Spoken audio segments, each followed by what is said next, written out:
اچھا اس کے بعد میاں نواز شریف کا سمدھی اور میاں نواز شریف کے بہت اعتماد والے جو ہیں مسلم لیگ نون، وہ اسحاق ڈار صاحب ہیں. اب ڈار صاحب کے اوپر یہ سارا شکنجہ ٹائٹ کرنا، اس کی بنیادی وجہ یہ ہے کہ یہ چیزیں نہ علی ڈار جو ان کے صاحبزادے ہیں، وہ جو داستانیں چھوڑ کے آئے ہیں نا لنڈن میں، دبئی میں، پھر پاکستان میں، وہ سمجھتے ہیں کہ یہ چھپی ہوئی ہے. وہ کس سے چھپی نہیں ہے؟ کرپٹو کرنسی کی. جی صرف کرپٹو نہیں ہے. آپ دیکھیں ہمارا یو کے اندر جو پاکستانی کونسلیٹ ہے، وہاں پہ ہماری پاکستانی ایمبیسی ہے، اس پاکستانی ایمبیسی میں جو ویزا پروسیس کیا جاتا ہے، آپ کو پتہ ہے یہاں پہ ہم ویزا جمع کرواتے ہیں جس طرح فیڈیکس میں جاتا ہے، کسی اور اس طرح کوریئر کمپنی میں، وہاں پہ انہوں نے اپنی کوریئر کمپنی بنائی ہے، اور وہ کمپنی صرف پاکستان کا جو ویزا ہے نا اس کو کیٹر کرتی ہے وہ ایک وہاں پہ، اور اس کے علاوہ بھی لنڈن میں بے شمار ان کی چیزیں ہیں. اس کے بعد دبئی میں آتے ہیں. دبئی میں اندر وہ کرپٹو کا ایک سکیم آتا ہے آپ کے سامنے. دبئی کے اندر بہت بڑی بڑی ہائی رائز بلڈنگز ہیں ان کی. ایک پوری بلڈنگ JLT کے اندر وہ ملک ریاض کو دے کے آیا ہے علی ڈار، اور وہ بلڈنگ کی اس کی تصویریں موجود ہیں، اس کی ساری ڈیٹیلز موجود ہیں. اچھا اس کے بعد پاکستان آ جاتے ہیں. اب صرف پاکستان تک محدود نہیں ہے چیزیں، پاکستان سے آگے آپ دیکھیں تو وہ فار ایسٹ میں جا رہی ہیں چیزیں. تو یہ جو سنگاپور کے اندر میٹنگیں ہوئی ہیں، یہ تو ایسا کھل رہی ہیں. اب یہ جو لڑکیوں والا سکیم ہے، آپ دیکھیں یہ بھی جوڑا تو کرپٹو سے جا رہا ہے، لیکن اس میں کرپٹو ہے نہیں ہے، ہم اس کو ڈسکس نہیں کرتے. ہم صرف ایک وہ کرائم سین جو ہے اس کو ڈسکس کرتے ہیں کہ پاکستان کے اندر ایک ایسا جرم ہوتا ہے اور اس جرم کے اوپر پردہ پوشی کوشش کی جاتی ہے. اگر ایک لڑکی کا باپ کسی ایمبیسی کو انوالو نہ کرتا، پولیس کو انوالو نہ کرتا، تو یہ چیزیں وہیں پہ دب گئی تھیں، اور انہوں نے پوری کوشش کر کے انہوں نے چھپا لیا تھا. لیکن پھر طاقتور حلقوں کے علم میں آتی ہیں چیزیں. طاقتور حلقے بھی اس معاملے میں انوالو ہیں کہ یہ کیس FIR یہ وہ سارا کچھ ان کے علم میں آتی ہیں. جو پولیس نے مینوپولیٹ کرنے کی کوشش کی ہے، انہوں نے بہت اس کے اوپر پیرا دیا، اور پوری توجہ سے انہوں نے کہا کہ بالکل یہ مینوپولیٹ نہیں ہونے دیا جائے گا، جو واقعہ ہے اس کو رپورٹ کریں. تب FIR ہوئی ہے، تب بیان ہوئے ہیں، ورنہ رانا صاحب یہ تو مینج کر گئے تھے ساری چیزیں. اچھا ایک منٹ رکے. یہاں لاہور میں ایک منسٹر کے عزیز کے گھر چھاپا پڑتا ہے منشیات کا، تو جو فورس وہاں گئی ان کو پولیٹیکلی کوشش کی گئی کہ ان کو روکا جائے، ان کو یہ کیا جائے، یہ وہ نہیں انہوں نے سنا. میری بھی کسی ان کے افسر سے بات ہوئی تو میں نے کہا آپ نے اتنا پریشر لے لیا کہ CM کا بہت قریبی آدمی کے ساتھ یہ ہوا. تو ان کا جی ہمیں یہ کہا گیا تھا کہ کسی کا پریشر نہیں لینا، جو ہے وہ کرنا ہے میرٹ. اس کا مطلب یہ کہ کہیں کوئی ایسا ہے جو اب یہ پنجاب میں یہ ہونے والی چیزوں پہ پردہ پوشی کے بجائے وہ یہ ایکسپوز بھی کروا رہا ہے اور اس کو آن ریکارڈ بھی لا رہا ہے، اور وہ گورنمنٹ کا پریشر بھی نہیں آنے دے رہا ہے ان اداروں پہ. رانا صاحب میں نے پہلے عرض کیا ہے کہ یہ سارا کچھ پہلے بھی کر رہے تھے. پہلے ان کو سپورٹ کرتے تھے، ان کی جو پردہ پوشی ہے اس پہ نظریں بند کر لیتے تھے. اب انہوں نے سپورٹ کرنا بند کیا ہے، انہوں نے اداروں سے کہا ٹھیک ہے آپ اپنا کام کریں، جہاں پہ یہ غلط کرتے ہیں آپ اس کو ایکسپوز کرتے چلے جائیں. دوسری بات یہ ہے کہ ان کی جو کرپشن کی داستانیں ہیں وہ صرف ہوا میں نہیں ہیں، اس کے اوپر باقاعدہ انکوائریز شروع ہو چکی ہیں. اچھا جی بالکل، اس میں کئی منسٹر جو ہے وہ اس وقت انکوائریوں کے اندر ہیں، ان کے چٹا کھٹا ان کا کھولا جا رہا ہے، فائلیں بن چکی ہیں، اور عنقریب آپ دیکھیں گے کہ وہ فائلیں سامنے آنی شروع ہو جائیں گی. اچھا تو یہ بتائیں کہ وفاق میں یہ کہا جا رہا ہے کہ جی محسن نقوی کو گروم کیا گیا ہے اور وہی would be the replacement of prime minister اگر کبھی ضرورت ہو. پنجاب میں پچھلے کچھ دنوں سے اسپیکر ملک احمد خان صاحب کو دیکھا جا رہا ہے کہ ان کا رول بھی سامنے آیا. میں ابھی ان کا ایک کلپ دیکھ رہا تھا جس میں انہوں نے کہا کہ IG کو بلائیں، نہیں تو پھر میں بلاؤں گا تو پھر بہت برا ہوگا. تو پنجاب میں وہ مریم کے ہوتے ہوئے کوئی شخص اس سطح کے اوپر اس لہجے میں بات کرے، یہ میرے لیے بڑی عجیب سی بات. لیکن کتنے دن اس کے بعد کوئی لہجے میں آپ نے فرق محسوس کیا؟ ملک صاحب ہمارے دوست ہیں بڑے پرانے، اور ملک صاحب نے جو اپنا کام کرنا تھا وہ کیا، لیکن ملک صاحب اس میں انفارچونیٹلی کامیاب نہیں ہو پائے. امیج بلڈنگ کرنے کی کوشش کی، وہ بھی نہیں ہو پائی. ملک صاحب نے اینڈ پہ آ کے جو میٹنگ ہوتی ہے، ایک تصویر سامنے آئی ہے آپ کا، جی میں نے دیکھی ہے. اس تصویر میں جو وہاں پہ ملک صاحب نے، ایک تو جو آئی وٹنس ہیں وہ ہمیں کچھ اور سٹوری سناتے ہیں کہ وہاں پہ ملک صاحب جو ہے نا وہ اسپیکر نہیں تھے، ملک صاحب ایک مسلم لیگ نون کے عام ورکر کے طور پر تھے. جو ورکر جس طرح اپنے لیڈر کو ملتا ہے. دوسرا, ملک صاحب نے آخر میں اٹھتے ہوئے ایک ریکویسٹ کی تھی. انہوں نے کہا کہ محترمہ اب میری بھی عزت رہنے دیں حلقے کے اندر, تو میرا ڈی پی او تبدیل کر دیں. اس کے بعد ملک صاحب نے ساری بڑکیں ختم کر دی. ڈی پی او تبدیل ہوا کہ ڈی نہیں؟ پی او ابھی تک نہیں تبدیل ہوا, اچھا, کیونکہ ڈی پی او غلط کر نہیں رہا تھا. تو اس کا مطلب تو یہ ہوا کہ ملک صاحب مریم صاحبہ کے ریڈار پہ ہیں. میرا خیال ہے کہ ملک صاحب خود بھی افورڈ نہیں کرتے سیاسی طور پر مسلم لیگ نون سے علیحدہ ہونا. اس کی وجہ اگر قصور کی ہم ان کی کانسٹیچوئنسی کی پالیٹکس دیکھیں, ملک صاحب کا سٹیک تھوڑا بڑا ہے. ملک صاحب خود ایم پی ہیں, اسپیکر ہیں. ملک صاحب کے عزیز رشید خان صاحب وہاں سے ایم این اے ہیں. ملک صاحب کا ایک کزن احمد سعید وہاں سے ایم پی ہے. اس طرح 3 4 5 سیٹیں ہیں جو ان کی فیملی آکوپائی کر رہی ہے. اب وہ تمام سیٹوں کے اوپر الزام ہے کہ وہ فارم 47 کی ہیں, اور ملک صاحب کے جو مخالفین ہیں وہ پی ٹی آئی کے اندر بھی بڑے مضبوط ہیں. پیپلز پارٹی وہاں پہ پوری گھات لگا کے بیٹھی ہے. اگر ملک صاحب مسلم لیگ نون سے ادھر ادھر ہوتے ہیں تو ملک صاحب کی اپنی علاقائی سیاست ختم ہوتی ہے.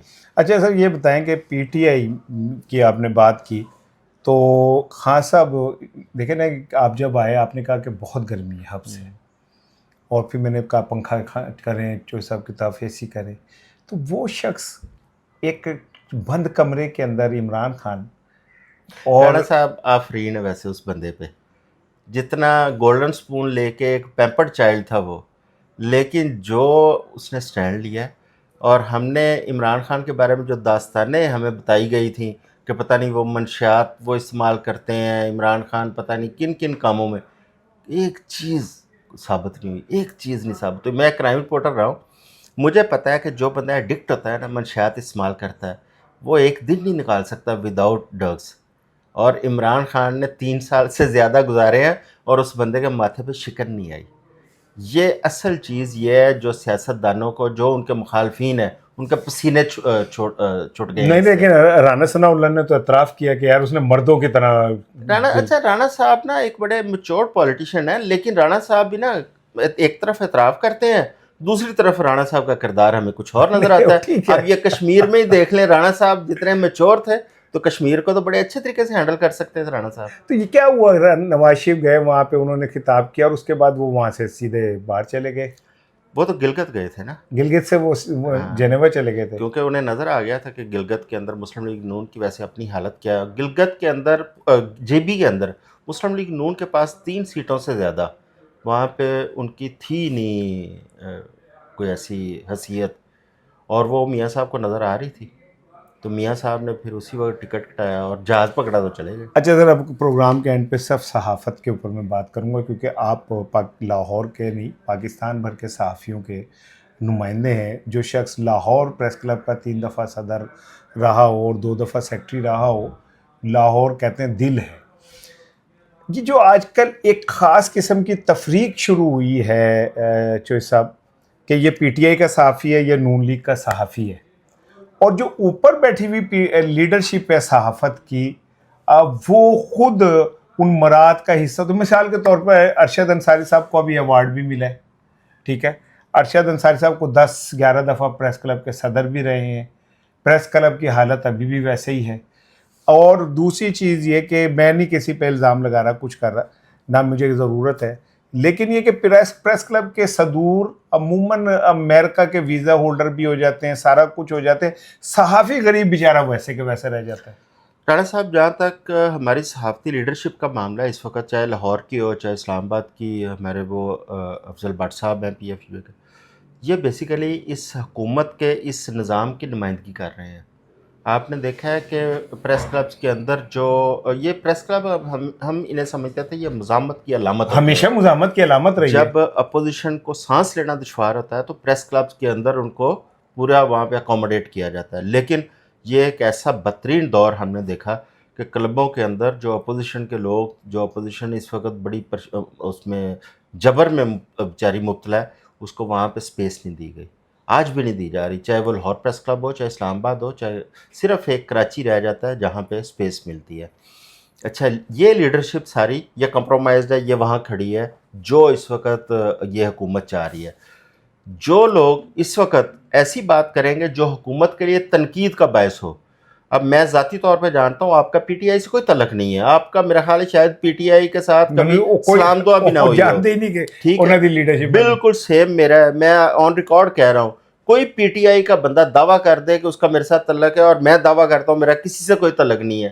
ان کی یہ ایک پورا ایک ان کا پلان ہوتا ہے کہ جو بندہ ان پہ تنقید کرے گا اس کو دھکا لگا کے یہ پی ٹی آئی کے ساتھ جوڑتے ہیں, پی ٹی آئی کے ساتھ جوڑ کے تو اس بندے کو بدنام کرنے کی کوشش کرتے ہیں کہ یہ ایک سیاسی جماعت کا کارکن ہے, یہ ایک منصوبے کے ساتھ.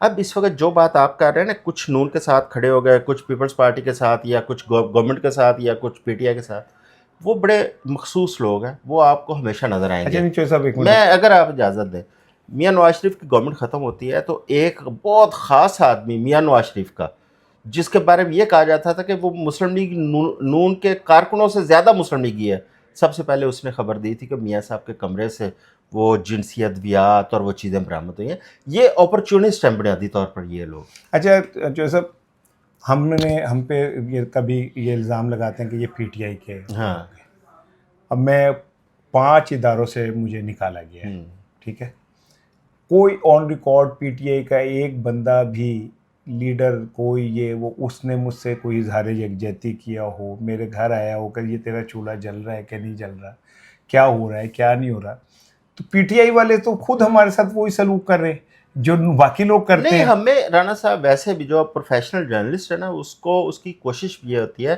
کہ وہ کسی پارٹی یا کسی بھی گروپ کے وہ اس میں نہ آئے, انفلوئنس میں اس کے اوپر کوئی ایسی وہ نہ احسان کرے کہ وہ بندہ اپنا پروفیشنل جو ذمہ داری اس کو کمپرومائز کرے, اور یہ وقت آنا بھی نہیں چاہیے. لاہور پریس کلب میں ایک تقریب تھی ابھی پچھلے دنوں, اس میں عطا تارڑ صاحب مہمان خصوصی تھے آزادی اظہار پہ. تو میں نے تقریب جب ہو گئی تو اگلے دن میں نے اپنے ایک برخوردار دوست سے کہا جو ایک اہم ذمہ داری پہ وہاں, میں نے کہا یار آزادی اظہار پہ تقریب تھی تو آپ نے مجھے بھی بلانا تھا. تو اس نے کہا کہ لو جی آپ کو بلا لیتے تاکہ ہمارے فنڈ رک جاتے. کیا یہ مائنڈ سیٹ ہے ہمارا؟ اب یہ آزادی کا اس کا آزادی کا جو معنی ہے نا, وہ آپ کے لیے اور ہے, جو مسلم لیگ نون کے ورکر صحافی ہیں ان کے لیے اس کے معنی اور ہیں. اور اطاعت تارڑ صاحب اگر بلائیں گے تو وہ مسلم لیگ نون کے ورکر صحافی جو چند ایک گروپ ہے ان کو بلائیں گے, اور وہ جو آزادی ڈیفائن کریں گے نا, وہ آزادی ایک وہی والی آزادی ہے جو اس وقت ہماری حکومت ڈیفائن کرتی ہے کہ اس وقت یہ قوم آزاد ہے, اور یہ قوم کتنی کا آزاد ہے یہ آپ بہتر سمجھتے ہیں. آخری سوال سر, ابھی منیر فاروق صاحب نے ایک ٹی وی پروگرام میں اعتراف کیا کہ جی عمران خان کے 1 سال حکومت کے بعد ہمیں بلایا اسٹیبلشمنٹ نے, اور انہوں نے کہا جی کہ عمران خان کے خلاف کام چک دیو. ایسے صحافی جو یہ اعتراف کرتے ہیں کہ ہم کسی کے ایجنڈے پہ کام کرتے ہیں, میں خالی منیر فاروق صاحب کی نہیں بات کر رہا, بہت سارے ہیں. تو سر ان کو اتنی بڑی بڑی تنخواہیں بھی ملتی ہیں چینلز میں, ریٹنگ 0 ہو پھر بھی کوئی فرق نہیں پڑ رہا ہوتا, تو کیا, اور پھر وہ خود کو ایلیٹ کلاس کہلاتی ہے صحافت کی. ایک تو اسٹیبلشمنٹ کو یہاں پہ یہ سمجھ لینے کی ضرورت ہے کہ بیوقوف دوست سے عقل مند دشمن اچھا ہوتا ہے. یہ بیوقوف دوست ہے جو بظاہر تو اسٹیبلشمنٹ کے اپنے رابطے لوگوں کو بتا کے تو پتہ نہیں کیا لوگوں کو انسپائر کرنا چاہتا ہے, لیکن بنیادی طور پر اسٹیبلشمنٹ کی بدنامی کا باعث بن رہے ہیں. بھائی ہم تو ٹل کھڑکا سکتے ہیں بھائی, ہم تو یہی کہہ سکتے ہیں پاکستان ہمارا, یہ ادارے ہمارے, پاکستان کی بقا مستقبل ہمارا. اور ایسے میں وہ صحافی جو کسی طوائف سے بھی سستی قیمت کے اوپر خود کو بیچ دیتے ہیں اور صحافی بھی کہلاتے ہیں, ان سے بہتر تو وہ صحافی ہیں جن کے گھر میں بھوک ہے لیکن سچ کہنا نہیں چھوڑے. اعظم جو صاحب کی آج آپ نے گفتگو سنی, کامنٹ سیکشن میں ضرور بات کیجیے گا, کیونکہ آج میں نے ایک ٹرو جرنلسٹ سے آپ کی ملاقات کرائی ہے. اپنا خیال رکھیے گا. السلام علیکم.